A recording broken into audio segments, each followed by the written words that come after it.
అందరికీ నమస్కారం. ఇటీవల 2 రోజుల నుంచి అల్పపీడన ధోరణి కారణంగా వర్షాలు కురుస్తూ ఉన్నాయి.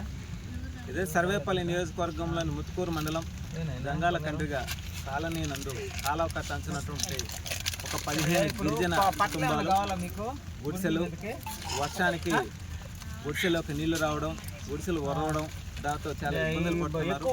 ఇటీవల కరెంటు లేకపోయినా ఈది లైట్లు కూడా వేపించడం జరిగింది. కుటుంబంలో భాగంగా ఈరోజు ఈ వర్షాల కారణంగా ఇక్కడికి వచ్చి చూసి వాళ్ళ స్థితిగతులు అడిగి తెలుసుకోవడం జరిగింది.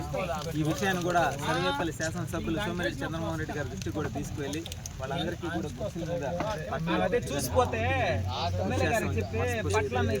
కూటమి ప్రభుత్వంలో భాగంగా జనసేన పార్టీ ఎప్పుడు కూడా వర్షాలు వచ్చినా, వరదలు వచ్చినా, ఏదొచ్చినా సరే ఒక అడుగు నిలబడి పేద గిరిజనులు కావచ్చు, పేదలు కావచ్చు, మధ్యతరగతి కుటుంబాలు కావచ్చు, వాళ్ళందరినీ కూడా ఆదుకునే దానికి మా వంతు మేము కృషి చేస్తాం.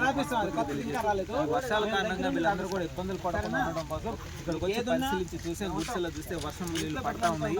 పాపం అన్నం వండుకొని తినేదానికి కూడా ఇబ్బందిగా ఉంది. కాబట్టి వెంటనే ఈ విషయాన్ని శాసనసభ్యుల దృష్టికి తీసుకువెళ్ళి ఈవినింగ్ లోపల కూడా వీళ్ళకి బట్టలు కూడా అరేంజ్ చేస్తామని మనస్ఫూర్తిగా పేదల కోసం కూటమి ప్రభుత్వం, ప్రజల కోసం కూటమి ప్రభుత్వం, జనసేన పార్టీ అంటే పేద బడుగు బలహీన వర్గాల కోసం పనిచేస్తుంది అనేటువంటి విషయాన్ని స్పష్టంగా తెలియజేస్తూ రాబోయే రోజుల్లో కూడా ఈ సర్వేపల్లి నియోజకవర్గంలో కూటమిలో భాగంగా మా వంతు మేము ప్రతి ఒక్కరికి కూడా అండగా ఉండి వాళ్ళ సమస్యలను పరిష్కరిస్తూ వెళ్దామని చెప్పి మనస్ఫూర్తిగా